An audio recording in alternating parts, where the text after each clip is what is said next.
بسم الله الرحمن الرحيم الحمد لله رب العالمين والصلاة والسلام على أشرف الأنبياء والمرسلين سيدنا ونبينا ومولانا محمد وعلى آله وصحبه أجمعين أما بعد.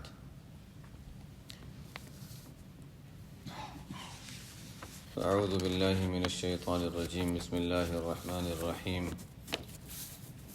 والذين جاهدوا فينا لنهدينهم سبلنا وإن الله لمع المحسنين. صدق اللہ العظیم. انسان جب کسی کام میں لگتا ہے تو مختلف سوالات ذہن میں آتے ہیں اور رکاوٹیں بھی آتی ہیں. یہ شروع دور سے چلتا رہتا ہے اور دینی کاموں میں دنیاوی کاموں میں بھی ایسا ہوتا ہے بہت سوں کے لیے، لیکن دینی کاموں میں اور زیادہ. ہمارے یہاں بچے جب پڑھتے ہیں، حفظ کر رہے ہوتے ہیں تو شروع میں شروع تو کر لیا، ظاہر ہے شروع کرنے میں کچھ دیر لگتی ہے، لیکن وہ بالکل شروع حصہ ہوتا ہے تو ٹھیک ہے گزار لیتے ہیں. اس کے بعد پھر تھوڑا سا مشکل ہونا شروع ہوتا ہے. چند پارے ہو گئے 7 8 10 کے قریب، اب بچہ کہتا ہے اچھا بس اب مجھ سے نہیں ہوتا. اور بہت سو یہ بلکہ اکثر کو کہہ سکتے ہیں کہ درمیان میں کہیں جا کر ایسا وقت آتا ہے، چاہے 7 پارے پہ جا کے یا 10 پہ جا کے یا 12 پہ جا کے، ایک وقت آتا ہے کہ بس اب نہیں ہوتا، اب نہیں کرنا مجھے، ہمت ہارنے لگ جاتا ہے. اور ہے بھی مشکل کام ہے، حفظ کرنا کوئی آسان کام تو نہیں ہے. تو رکاوٹ آتی ہے، مشکلات آتی ہیں، اس لیے کہ نفس بھی چاہتا ہے کہ مشقت میں نہ پڑے، شیطان بھی رکاوٹ ڈالتا ہے، مختلف خیالات بھی آتے ہیں. وہاں سے گزر گیا کسی طریقے سے، بس پھر چل پڑتا ہے، اس کے بعد چلنا شروع ہو جاتا ہے. اور یہ ہمارے اساتذہ جو بیٹھے ہیں درجہ حفظ کے، ان کو واسطہ پڑتا رہتا ہے مستقل ان چیزوں سے. اور یہی چیز ہماری ان حضرات کے ساتھ بھی بہت سی مرتبہ پیش آتی ہے جو انسان بڑی محنت کے ساتھ اور کوشش کر کے یہ چاہتا ہے کہ یہ جو ہمارے اکابر والا سلسلہ ہے یا سلوک کا، میں اس پر چلوں. اعمال کرتا ہے، پابندی ہوئی، کچھ نہیں ہوئی، چند سال ہو گئے، 5 سال ہو گئے، 10 سال ہو گئے، سوچتا ہے کہ اچھا آگے کیا ہے، آگے کہاں جانا ہے، کہاں پہنچنا ہے، منزل کیا ہے. یعنی کچھ سلسلہ پتہ چلے، سوالات عجیب ذہن میں آتے رہتے ہیں کہ میں صحیح کر رہا ہوں، نہیں کر رہا ہوں، میری اصلاح ہو رہی ہے نہیں ہو رہی ہے، یہ اعمال میرے لیے مفید ہیں یا نہیں ہیں. طرح طرح کے سوالات آتے ہیں. لیکن چلو یہ تو وہ سوالات ہیں جن کو حل کرنا آسان ہے. حفظ تو خیر ایک مشکل کام تھا، پھر مشقت میں پڑنا ہے. یہ سوالات ذہن میں آتے ہیں. یہ جو آیت ہے قرآن کریم کی، اس سے بھی ہمیں کچھ جوابات مل جاتے ہیں اور کچھ سوالات کی میں مزید وضاحت بھی انشاءاللہ کر دیتا ہوں. ایک تو اللہ تعالیٰ نے اس آیت میں فرمایا کہ دیکھو والذین جاہدوا فینا، وہ لوگ جو محنت اور مشقت اور پوری کوشش صرف کرتے ہیں ہمارے طریقے کے مطابق اور ہماری مرضی کے لیے. فینا کی جو 2 تفسیریں ہیں اس میں دونوں باتیں آ گئیں کہ فینا یعنی لنا، ہمارے لیے، اللہ تعالیٰ کی رضا کے لیے کرتے ہیں. اور طریقہ بھی وہ ہے جو اللہ تعالیٰ کا بتایا ہوا طریقہ ہے، اپنا بنایا ہوا، کوئی بدعات وغیرہ اپنے طور سے کوئی اس طرح کی چیزیں نہیں ہیں. وہ ہے جو شریعت کے موافق ہے، وہ طریقہ ہے جو شریعت کے موافق ہے. تو اب والذین جاہدوا فینا، محنت مشقت شرط ہے. اگر کوئی سستی میں پڑا رہا تو ظاہر ہے وہ تو اتنی امید بھی نہیں رکھ رہا کہ اچھا مجھے کچھ چاہیے، اس لیے کہ وہ خود سست اور غافل ہے اور محنت خود مشقت نہیں اٹھا رہا تو ٹھیک ہے. لیکن انسان تھوڑی سی کوشش کرتا ہے، ہر ایک کی کوشش اپنے حد تک ہوتی ہے. ہم اگر اپنے اسلاف کو دیکھیں اور بڑوں کو دیکھیں تو ان کی جو مجاہدات ہوتے تھے تو انسان سوچ میں پڑ جاتا ہے کہ اچھا ہم کیا کر رہے ہیں. کبھی کبھی انسان اپنے ماحول کو باہر دیکھتا ہے، ہاں نہیں میں کچھ کر رہا ہوں، اس لیے کہ ظاہر ہے جہاں انسان دیکھے گا دینی اعتبار سے انسان اپنے سے اوپر والے کو دیکھے تو اپنی کمی کا احساس ہوگا اور آگے بڑھنے کی کوشش کرے گا. جب دینی اعتبار سے اپنے کم والوں کو دیکھے گا، بیچارے وہ لوگ جن کو نہ ماحول ملا، نہ ان کو کوئی تربیت ملی، نہ ان کو اس طرح کسی نے یعنی اس ماحول میں لانے کی کوشش کی، اب بیچارے جو باہر کے ماحول میں ہیں وہ تو تھوڑا سا بھی کر لیں اور نمازیں بھی پڑھ لیں کسی درجے میں تو ان کے لیے تو وہ بڑی بات ہے کہ اچھا انہوں نے فرض تو ادا کر لیے.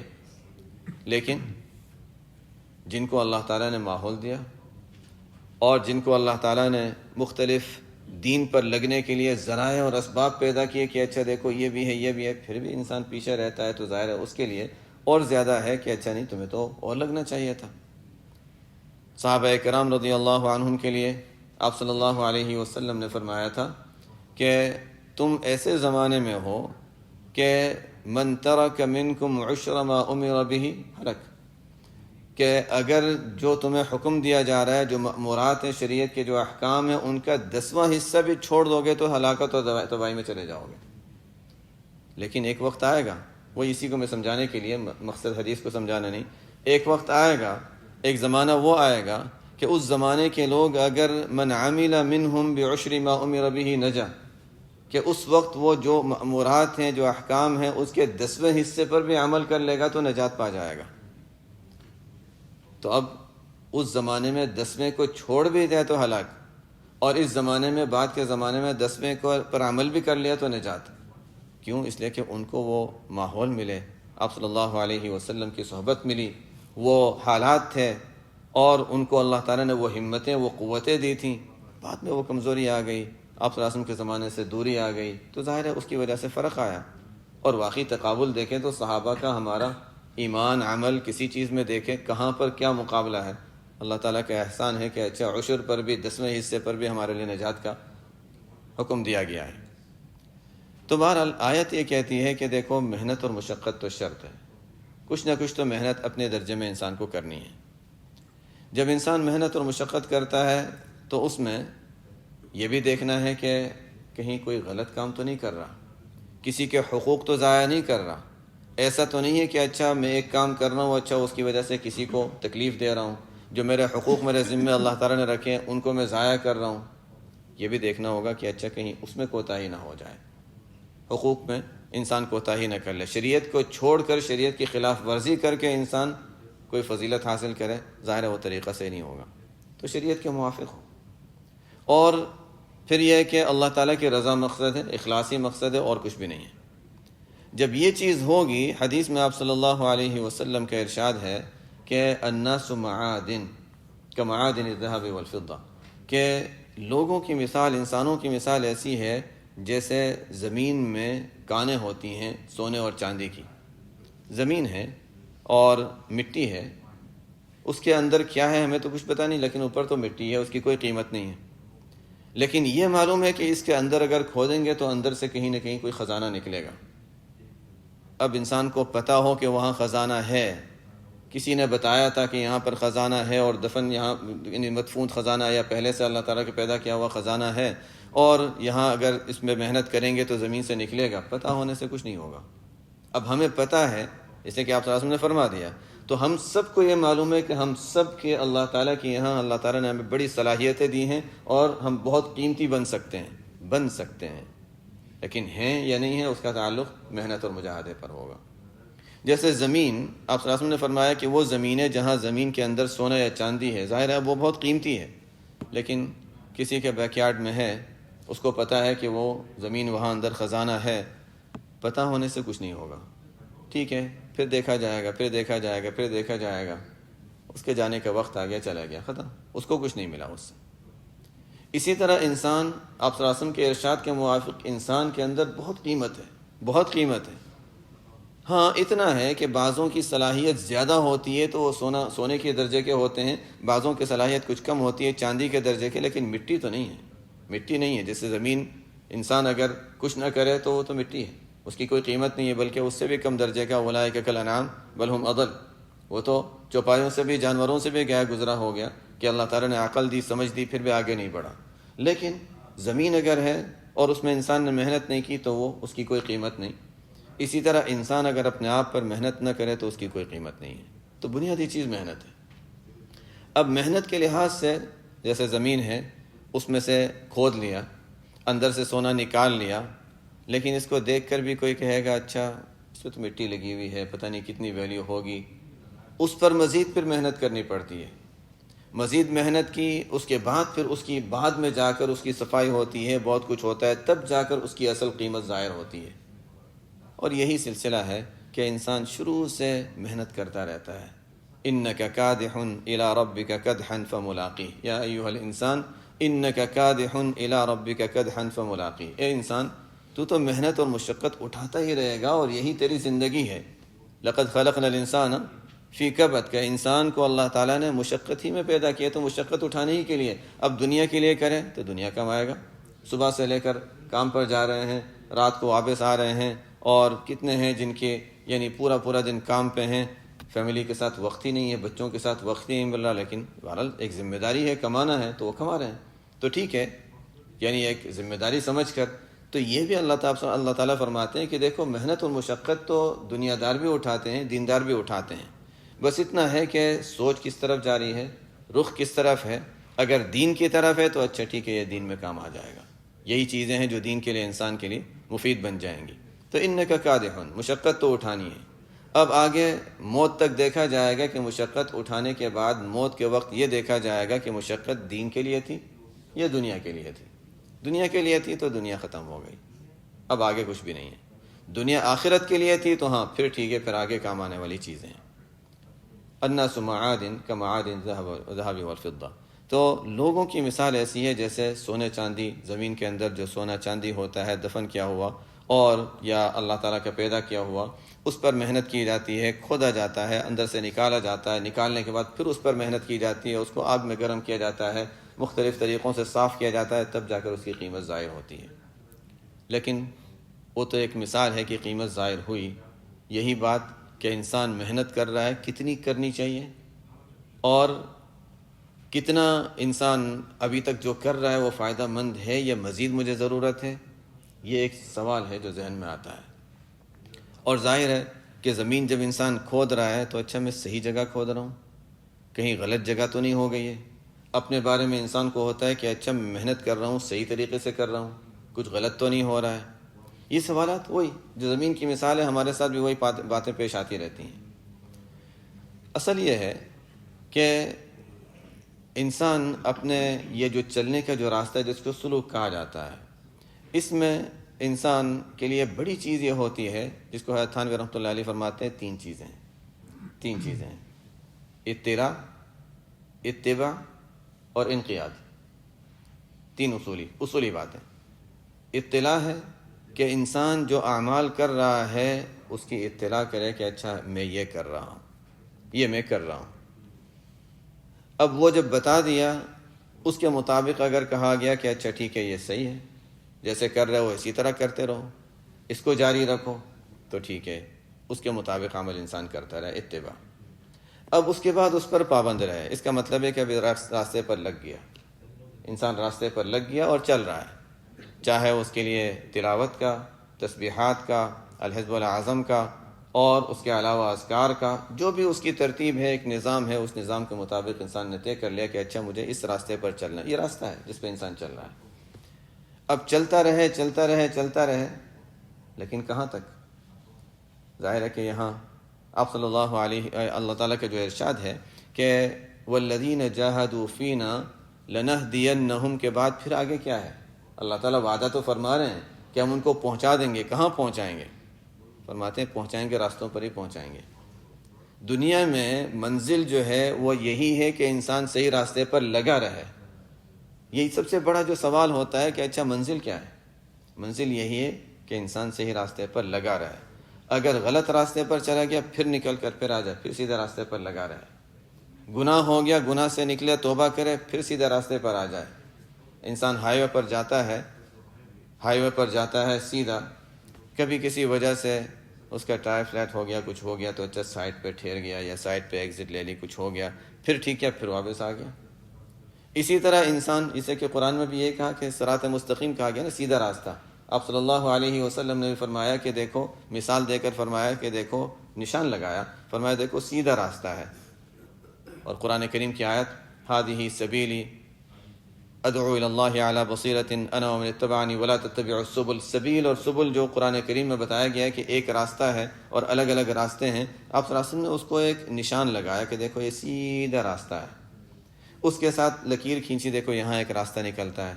وہی جیسے ہمارے ہائی وے کی مثال سے سمجھنا آسان ہے کہ سیدھا ہائی وے ہے، وہاں سے ایک ایگزٹ نکل رہی ہے، یہاں ایک ایگزٹ نکل رہی ہے، یہاں ایک راستہ نکل رہا ہے.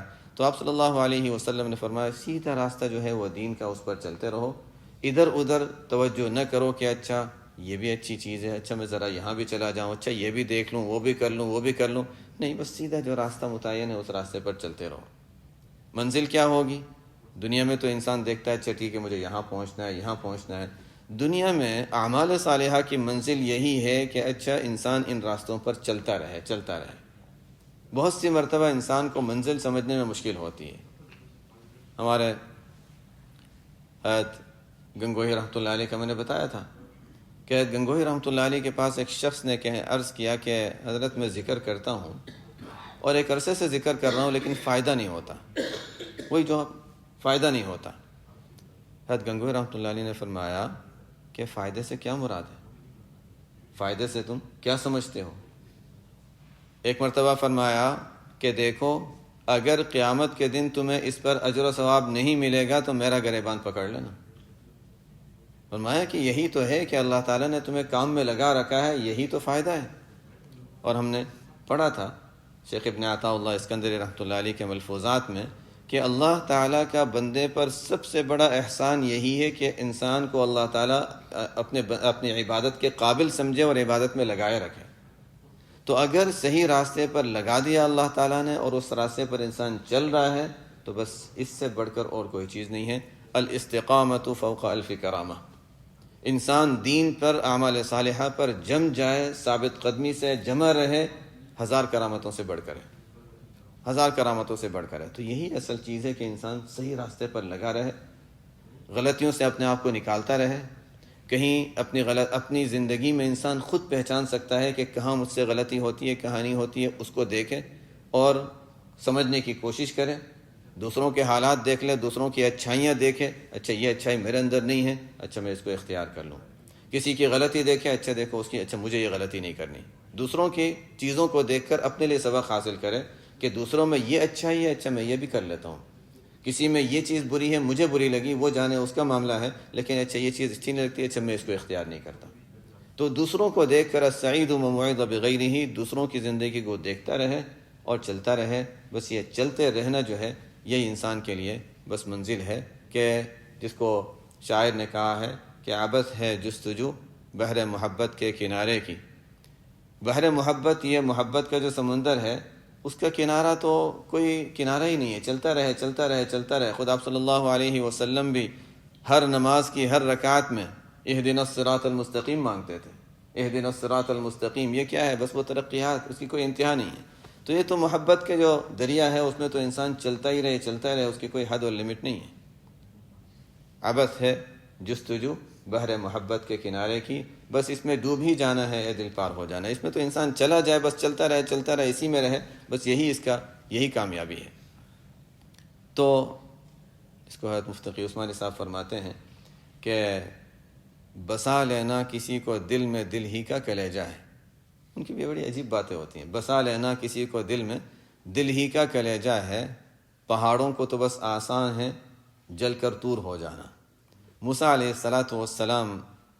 السلام نے اللہ تعالیٰ سے درخواست کی، دعا کی کہ یا اللہ ارینی انظر الیک، میں آپ کو دیکھنا چاہتا ہوں. اللہ تعالیٰ نے فرمایا اچھا دیکھنا چاہتے ہو، اچھا ٹھیک ہے، سامنے پہاڑ پر نظر رکھو. اگر پہاڑ نے برداشت کر لیا تو پھر تم دیکھ سکو گے، ورنہ نہیں. وہ تھوڑی سی تجلی کا کچھ حصہ تھا جو سامنے والی پہاڑی پر ہوا، اور ہوا یہ کہ فلما تجلی ربہ للجبل، جب پہاڑ پر وہ تجلی ہوئی تو جعلہ دکا وخر موسیٰ صاعقا، وہ تو ٹکڑے ٹکڑے ہو گیا اور موسیٰ علیہ السلام بے ہوش ہو کر گر گئے. پہاڑ تو ٹکڑے ہو گیا، موسیٰ علیہ السلام ٹکڑے نہیں ہوا. موسیٰ علیہ السلام کے ٹکڑے نہیں ہوئے، محفوظ رہے. اور یہی وہ چیز ہے جس کو کہتے ہیں کہ یہ انسان کا دل جو ہے وہ اللہ کی محبت کو اور تجلی کو کسی درجے میں برداشت کر سکتا ہے، پہاڑ نہیں کر سکتا ہے. کہ کسی کو دل میں بسا لینا، یہ دل ہی اللہ تعالیٰ نے ایسی، جس کو چند دنوں سے بات چل رہی تھی، اللہ نے انسان کو جو دل دیا ہے بہت قیمتی چیز ہے، بہت قیمتی چیز ہے۔ اس کو انسان جتنا چمکائے گا، جتنا مزین کرے گا، یہ انسان کی قیمت کو بڑھاتا چلا جائے گا۔ یہی ہے وہ معادن جس کو کہا گیا ہے زمین کے اندر کانے ہیں، یہ انسان کے اندر کے دل کے کانے ہیں۔ یہی ہے، انسان جتنا اس کو چمکائے گا اتنی ہی اس کی قیمت بڑھتی چلی جائے گی۔ کہ موسیٰ علیہ السلام نے وہ درخواست کی، پہاڑ نہیں برداشت کر سکا، اور اللہ تعالیٰ نے انسان کو حکم دیا کہ اچھا، انسان سے یہ اللہ تعالیٰ چاہتے ہیں کہ اچھا اللہ کی محبت دل میں ہو۔ وہ محبت کیسے ہوگی؟ بس اسی اعمال سے انسان لگا رہے، جس کو شیخ ابن عطا اللہ رحمۃ اللہ علیہ نے فرمایا تھا کہ محبت اس کو نہیں کہتے کہ ہم کچھ کریں اور اللہ تعالیٰ سے معاوضے کا، اور سامنے والے سے ہم معاوضے کے طلبگار بنے کہ مجھے بھی کچھ ملے اس کے بدلے میں۔ نہیں، بس کرتے رہو۔ محبت کا تقاضا یہ ہے کہ انسان اس کو کرتا رہے۔ بسا لینا کسی کو دل میں، دل ہی کا کلیجہ ہے، کسی کو دل میں بسا لینا، اللہ کی محبت کو دل میں بٹھا لینا، یہ تو دل ہی کی ہمت اور اس کے اندر ہی یہ صلاحیت ہے، ورنہ پہاڑ تو جل کے وہ طور ہو کر ٹکڑے ہو کر ختم ہو گیا، وہ برداشت نہیں کر سکا تھا۔ تو بہرحال یہ ہے کہ انسان لگا رہے کام میں، بس یہ دیکھنا ہے کہ مجھ سے کوئی غلطی ہو رہی ہو، اس کو سمجھنے کی کوشش کر لے، اور جو صحیح کام ہے انسان اس میں لگا رہے۔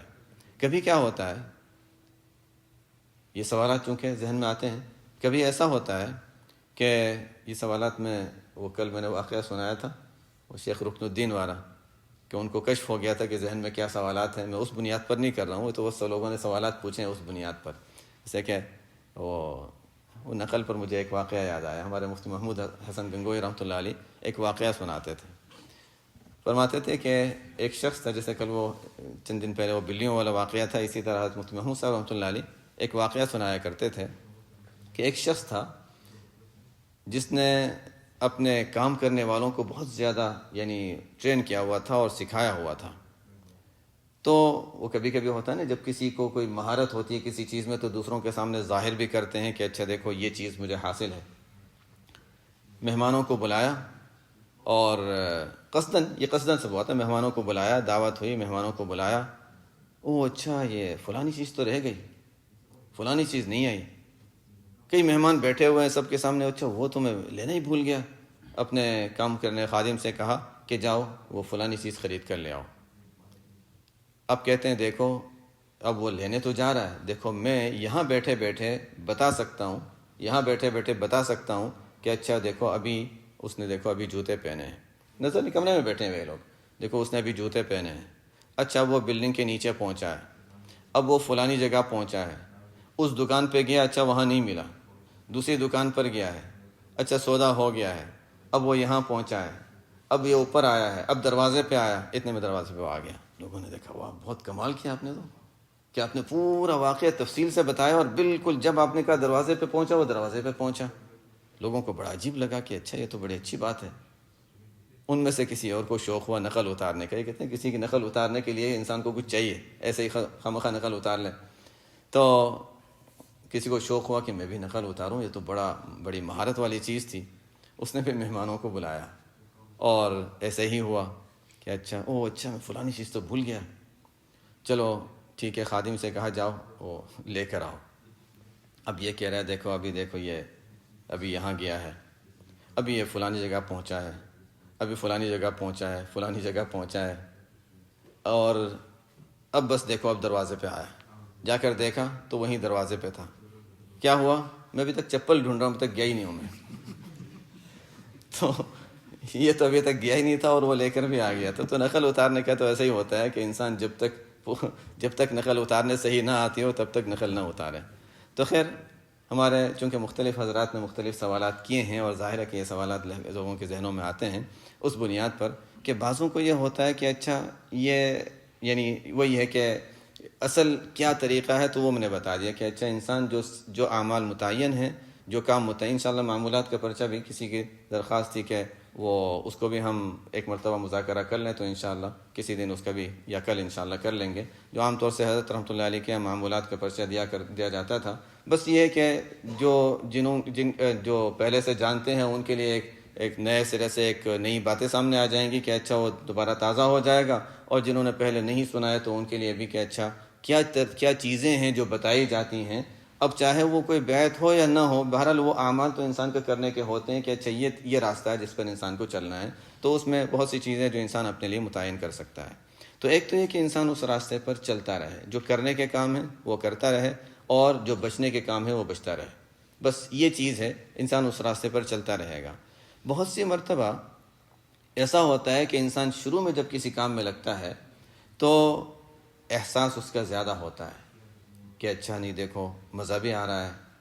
کبھی کبھی انسان کو کچھ یعنی اپنے اپنے لحاظ سے ہر ایک کو یعنی زیادہ اس کو سرور اور مزہ اور راحت محسوس ہوتی ہے۔ ذکر میں بھی یہ چیز خاص طور پر ہوتی ہے، شروع میں جوش ہوتا ہے، اچھا لگتا ہے، چند دن کرنے کے بعد پھر انسان ذرا سوچ میں آتا ہے اچھا اب کیا، وہ پہلے جو کیفیت تھی وہ نہیں رہی، پہلے جو مزہ تھا وہ نہیں رہا۔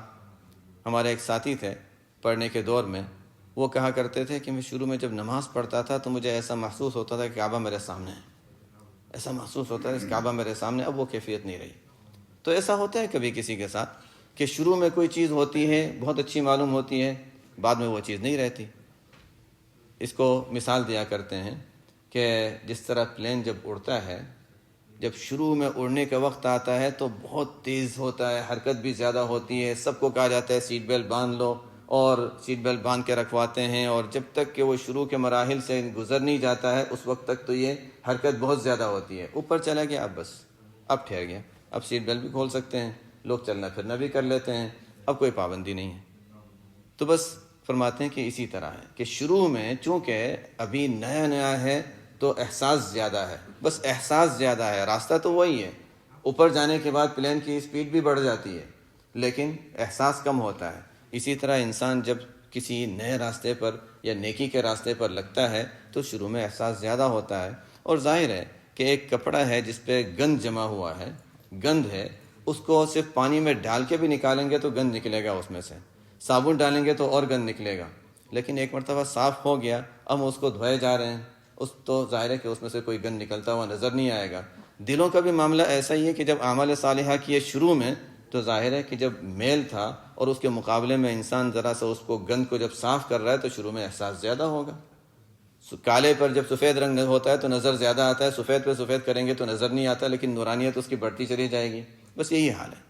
تو شروع میں احساس ہوتا ہے، بعد میں احساس نہیں ہوتا، اس سے کوئی فرق نہیں پڑتا، اس سے کوئی فرق نہیں پڑتا۔ اصل یہ دیکھنا ہے کہ کرنے کا کام کیا ہے، اس کام میں انسان لگا ہوا ہے تو بس اس راستے پر چلتا رہے۔ اور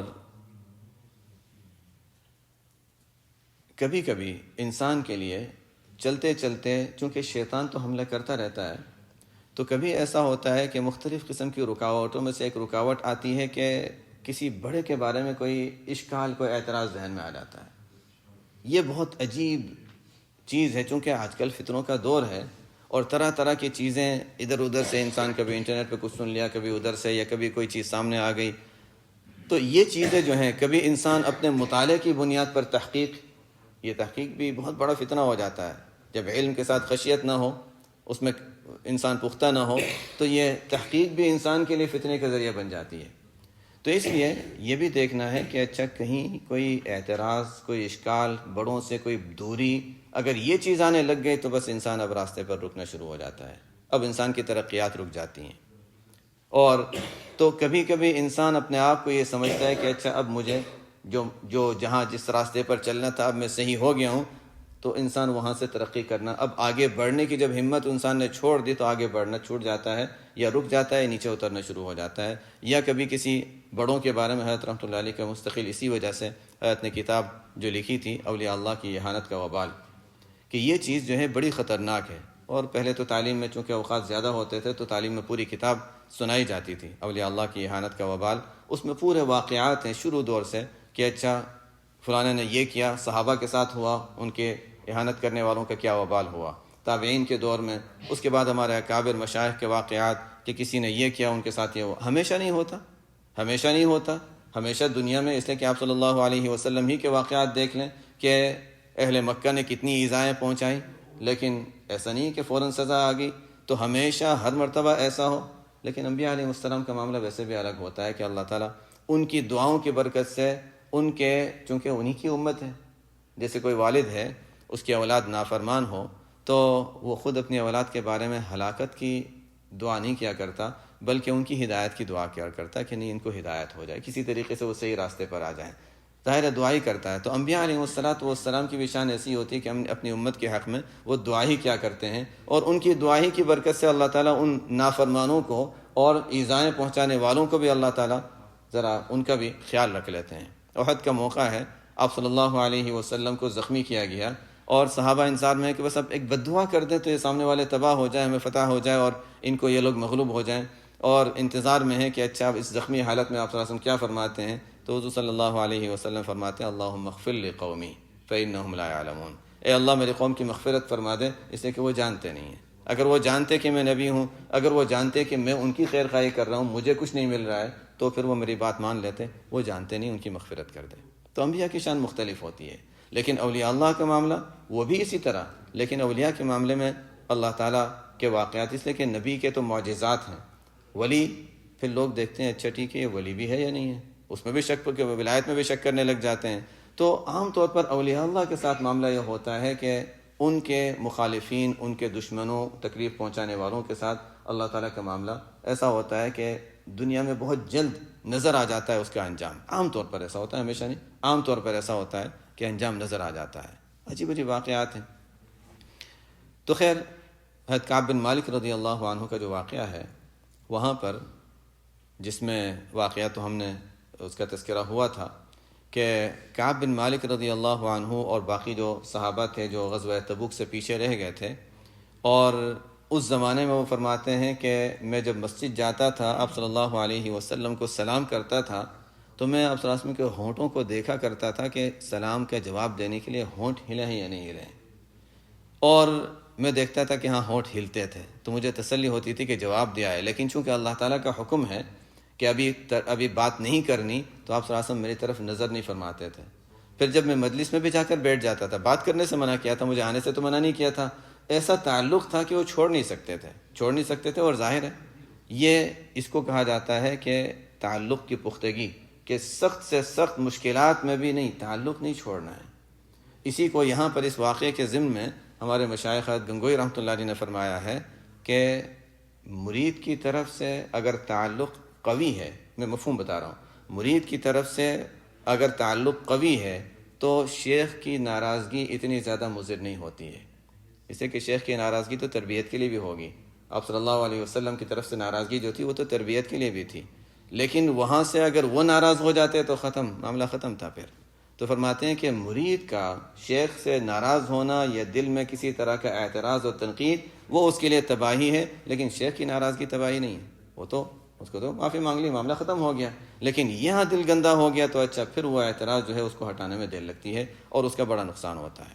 وہی کعب بن مالک رضی اللہ عنہ کے واقعے سے کہ تعلق تو تھا، دونوں طرف سے تھا، لیکن اللہ تعالیٰ اب صلی اللہ علیہ وسلم نے اعلان فرما دیا تھا کوئی ان سے بات نہ کرے، اور ایک دن دو دن نہیں تھا، مہینے سے بڑھ کر 50 دنوں کی بات تھی کہ 50 دن تک یہ معاملہ ان کے ساتھ رہا تھا، لیکن تعلق قوت اسی قوت کے ساتھ باقی تھا۔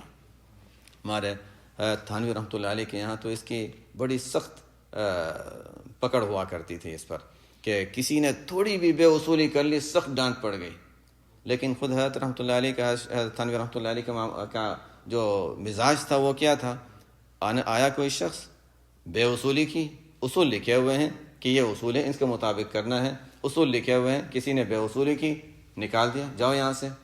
فرماتے ہیں بیچارے کو میں نے بھیج دیا، 2 دن سے میں سو نہیں سکا۔ تو دل کی حالت کیا تھی، لیکن تربیت کا غلبہ تھا کہ نہیں، تربیت کی خاطر ہٹانا ہے، لیکن 2 دن سے مجھے نیند میں سونے میں مشکل ہو رہی ہے کہ بیچارہ پتہ نہیں کس اخلاص کس محبت سے آیا ہوگا اور میں نے اس کو یہاں سے نکال دیا۔ تو ایک طرف اصول بھی تھا، سزا بھی ہوتی تھی، لیکن ایک طرف دل کی حالت وہ تھی کہ اچھا یعنی اس پر ترس بھی کھایا کرتے تھے۔ تو ایسا نہیں تھا جیسے ہم لوگوں کا مزاج ہے کہ نہیں اچھا ہوا میں نے نکال دیا اس کو، وہ مزاج وہاں پر نہیں تھا، وہ تو ظاہر اللہ والوں کا معاملہ کچھ اور ہی ہوتا ہے۔ ہمارے شیخ الحدیث مولانا زکریا رحمۃ اللہ علیہ کے واقعات میں بھی اس طرح کی باتیں ملتی ہیں۔ ہمارے حضرت کے واقعات اگر کوئی پڑھے، اس میں جہاں حضرت شیخ رحمۃ اللہ علیہ اور خلفائے کرام میں جو حضرت کے واقعات ہیں، تو اس میں ایک حصہ واقعات میں آتا ہے کہ ایک زمانہ حضرت کا وہ گزرا تھا کہ شیخ رحمۃ اللہ علیہ کی طرف سے ڈانٹ ہی ڈانٹ تھی، فرمایا بس وہ ڈانٹ ہی کا زمانہ تھا جو بھی، حالانکہ تمام مختلف امور حضرت کے ذمہ ہوا کرتے تھے کہ یہ بھی کرنا ہے، یہ کرنا ہے، یہ کرنا ہے، مختلف کام ہوتے تھے، لیکن ہر کام میں کہیں ڈانٹ. اور حضرت فرماتے ہیں مجھے کبھی بھی یہ خیال نہیں آیا کہ مجھے خواہ ڈانٹ پڑ رہی ہے، فلانے نے کیا اس کو نہیں ہوا. یہ ہم لوگوں کے جو عام مزاج ہوتا ہے جس سے انسان گرتا ہے.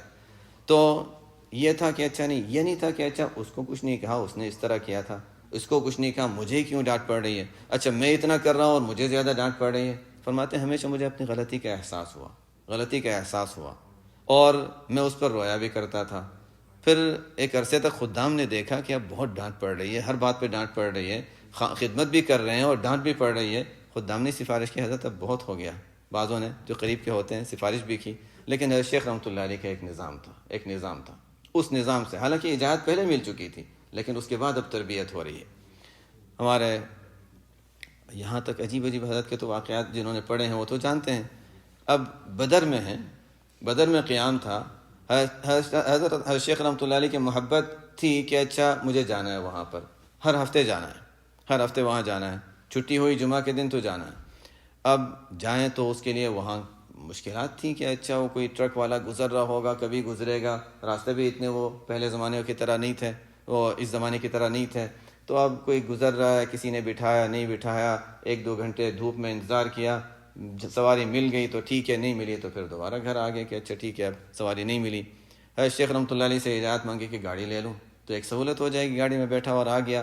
حضرت کے پاس آنے کا موقع ملے گا. ظاہر ایک بہت اچھا تھا کہ اچھا مدینہ منورہ کی حاضری اور حضرت شیخ رحمۃ اللہ علیہ کی صحبت، اور سہولت سے گھر سے بیٹھے اور وہاں پہنچ گئے.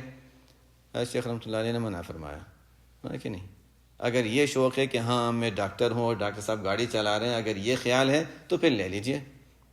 وہی کہ اپنی بڑائی کا احساس کہیں نہ آ جائے. حالانکہ اب تو خیر وہ چیز ہوتی بھی نہیں کہ گاڑی چلانے والے کو یہ احساس ہو، لیکن حضرت شیخ رحمۃ اللہ علیہ کا یہ مزاج تھا کہ کہیں اپنے ڈاکٹر ہونے کا، اپنے بڑا ہونے کا، مالدار ہونے کا کہیں خیال نہ بیٹھ جائے. تو اجازت نہیں دی. ایک عرصے کے بعد پھر اجازت ملی گاڑی لینے کی. گاڑی کی اجازت نہیں تھی، گھر میں فون رکھنے کا اجازت مانگی نہیں یہ. لیکن اس کے باوجود حضرت فرماتے ہیں کبھی بھی مجھے کسی چیز پہ اشکال نہیں ہوا کہ اچھا کیوں اتنی سختی، کیوں پابندی. یہ کیوں والا جو سوال ہوتا ہے، جس کو فرماتے ہیں نا کہ طالب علم اگر کیوں کے سوال نہ کرے تو وہ بیچارہ ناکام رہتا ہے، کہ اس کو پتہ ہی سمجھ ہی نہیں آئی اور کیوں بھی نہیں پوچھا. اور ہاں تصوف کے سلسلے میں اگر کیوں کا سوال کریں تو انسان ناکام ہو جاتا ہے. کیوں نہیں، بس جو کہہ دیا وہ کر لو.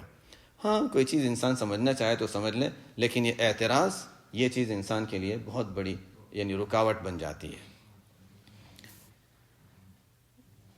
مختلف چونکہ لوگوں کی طرف سے کبھی کبھی چیزیں آتی ہیں تو میں نوٹ کر لیتا ہوں. آج صبح کی تعلیم میں تذکرہ آیا تھا نسبت کی 4 اقسام.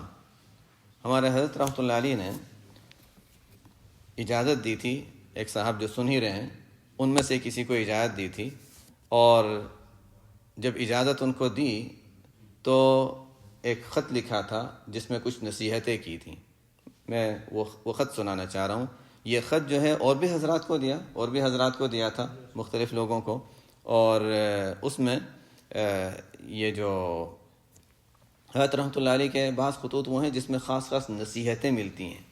خود میں اور مولانا منصور جب وہاں گئے تھے مدراس رمضان گزارنے حضرت مفتی محمود حسن گنگوئی رحمۃ اللہ علیہ کی خدمت میں، تو مفصل خط حضرت نے لکھا تھا. اس میں کئی نصیحتیں تھیں نمبر وار. ایک حضرت کی جیسے عادت تھی 1 نمبر 1 نمبر 2 نمبر 3 نمبر 4، اس میں کئی نمبر ہیں کہ اچھا دیکھو یہ کرنا، دیکھو اس طرح کرنا، دیکھو یہ چیزیں، مختلف نصیحتیں. یہاں حضرت رحمۃ اللہ علیہ نے جب اجازت و خلافت دی تھی تو وہ خط بھیجا تھا، اور خط میں وہ باتیں لکھی تھیں. حضرت محسن لدھیانوی رحمۃ اللہ علیہ نے اس خط کو اپنے جو رسالہ بینات نکلتا تھا اس میں طبع کروایا تھا. میں وہاں سے اس کو پڑھ رہا ہوں.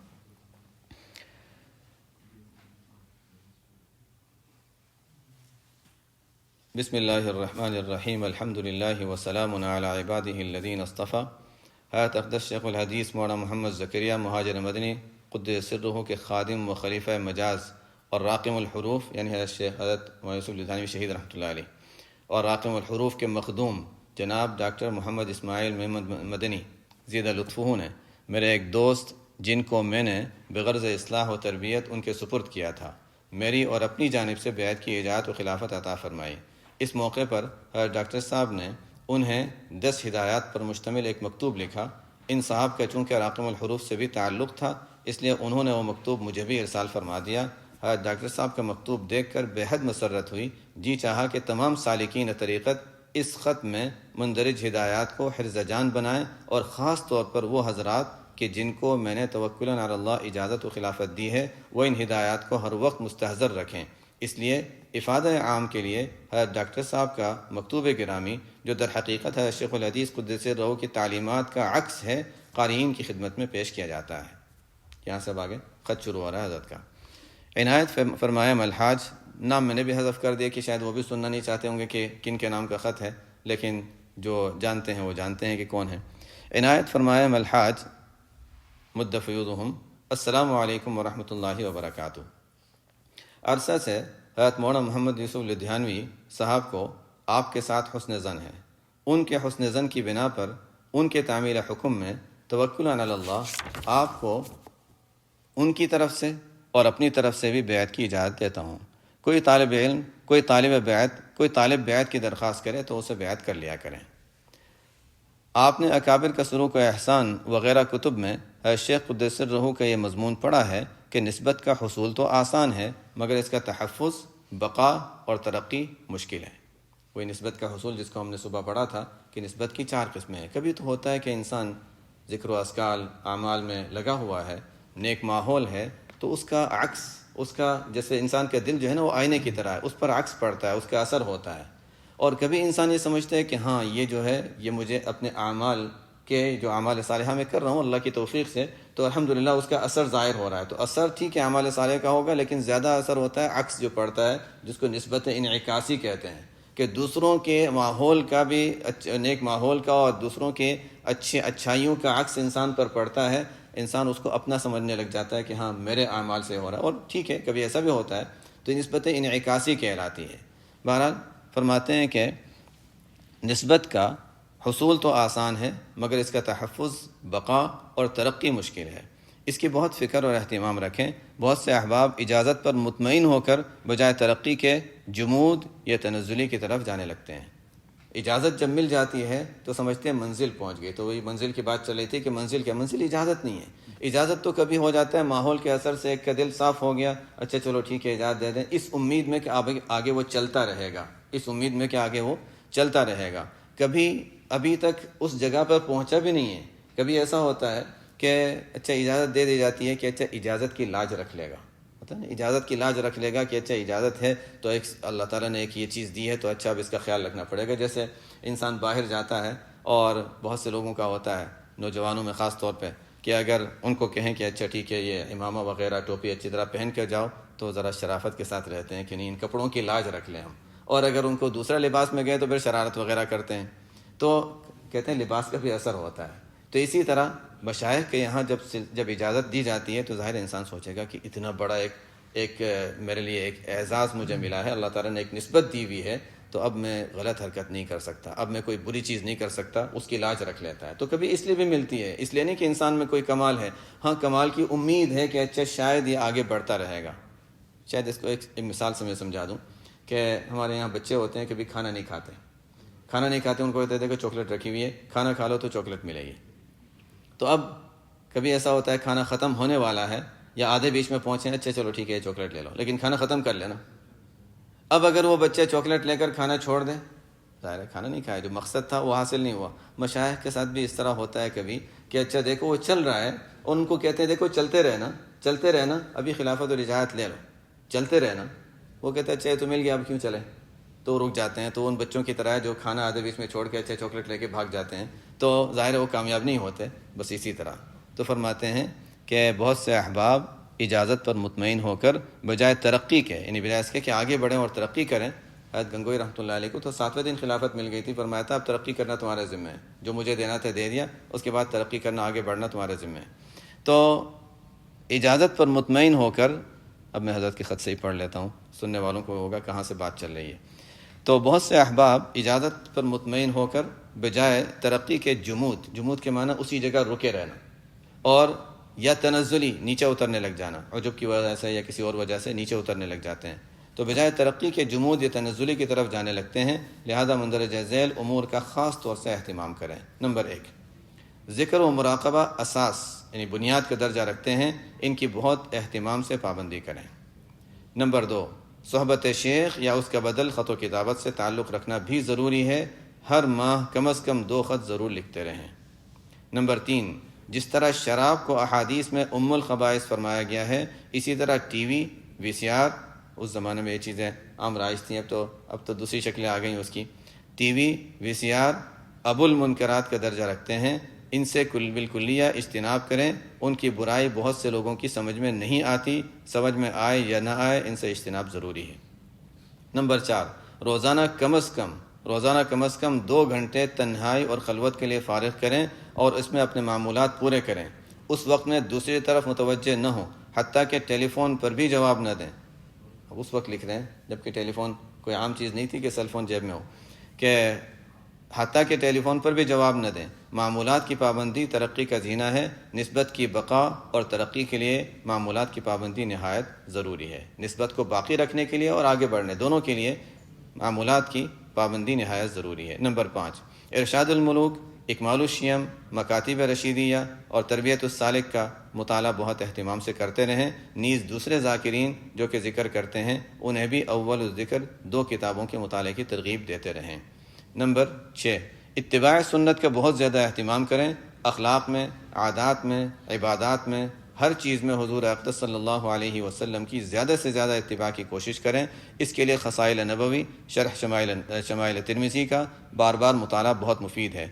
پسندیدگی اور انتہائی رغبت تو ہر سنت کی ہونی چاہیے، البتہ عمل میں اپنے ضعف، تحمل اور قوت کی رعایت ضروری ہے۔ ایسی چیزوں پر جن کا تحمل اپنے ضعف کی وجہ سے نہ ہو سکتا ہو، انتہائی قلق کے ساتھ عمل نہ کریں، جیسا کہ کوئی بیمار کے معالج نے اسے میٹھی چیز سے روک دیا ہو تو انتہائی شوق اور رغبت کے باوجود محروم رہتا ہے۔ نمبر 7، یہاں ماہ مبارک میں جو کتابیں پڑھی گئیں ان کا مطالعہ بھی کرتے رہا کریں۔ نمبر 8، اجازت کی مثال مدرسے کی سند یا ڈاکٹر کی ڈگری کی طرح ہے۔ کوئی شخص عالم کی سند ملنے کے بعد درس و تدریس اور افتاء وغیرہ علمی مشغلہ میں نہ رہے، یا کوئی ڈاکٹر ڈگری ملنے کے بعد ڈاکٹری کی پریکٹس نہ کرے تو رفتہ رفتہ اس علم یا فن سے مناسبت جاتی رہے گی۔ یہی حال نسبت کا بھی ہے، لہذا اس کے بقا اور ترقی کی کوششیں آپ کو بھی بہت اہتمام سے کرنی ضروری ہیں۔ نمبر 9، اخیر میں نہایت اہم امر کی تاکید کرتا ہوں، وہ یہ کہ اپنی اولاد کو اسکول اور کالج سے اس طرح دور رکھیں جس طرح سانپ اور بچھو سے بچایا جاتا ہے۔ اس ناکارہ کو اس کا خوب تجربہ ہے، عمر کا معتدی حصہ اس ماحول میں گزرا ہے اور وہاں کی برائیوں کو خوب دیکھا بالا ہے۔ اسکول کالج میں بھیجنا گویا اپنے ہاتھوں انہیں جہنم کی آگ میں جھونکنا ہے۔ نمبر 10، اس عریضے کو اپنے چند دوست احباب کو بھی دکھا دیں۔ فقط والسلام۔ شب 21 رمضان المبارک 1420 ہجری۔ سبحانک اللہم و بحمدک، اشہد ان لا الہ الا انت، استغفرک و اتوب الیک۔